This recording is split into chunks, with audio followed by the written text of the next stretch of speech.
बळकटीला प्रोत्साहन दिले आहे. प्लास्टिकचा वापर टाळण्यासाठी आम्ही पर्यावरणपूरक कापडी पिशव्या तयार केलेल्या आहेत आणि महिलांचे आर्थिक आणि सामाजिक बळकटी प्रोत्साहन दिले आहे. आम्ही आत्मनिर्भर भारत अंतर्गत शिवणकला शिकत आहोत. प्लास्टिकचा वापर टाळण्यासाठी आम्ही पर्यावरणपूरक कापडी पिशव्या तयार केलेल्या आहे आणि महिलांचे आर्थिक आणि सामाजिक बळकटी प्रोत्साहन दिले आहे. आम्ही आत्मनिर्भर भारत अंतर्गत शिवणकला शिकत आहोत.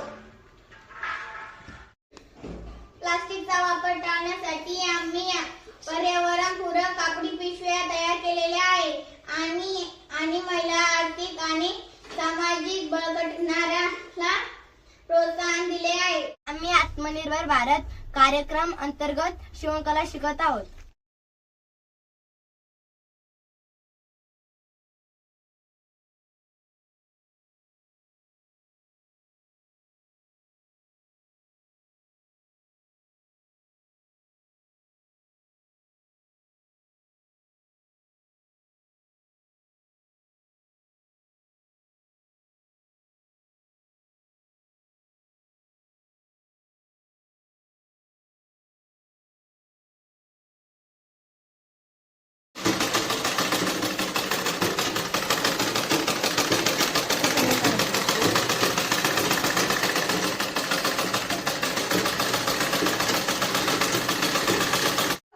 प्लास्टिकचा वापर टाळण्यासाठी आम्ही पर्यावरणपूरक कापडी पिशव्या तयार केलेल्या आहेत आणि महिलांचे आर्थिक आणि सामाजिक बळकटी प्रोत्साहन दिले आहे.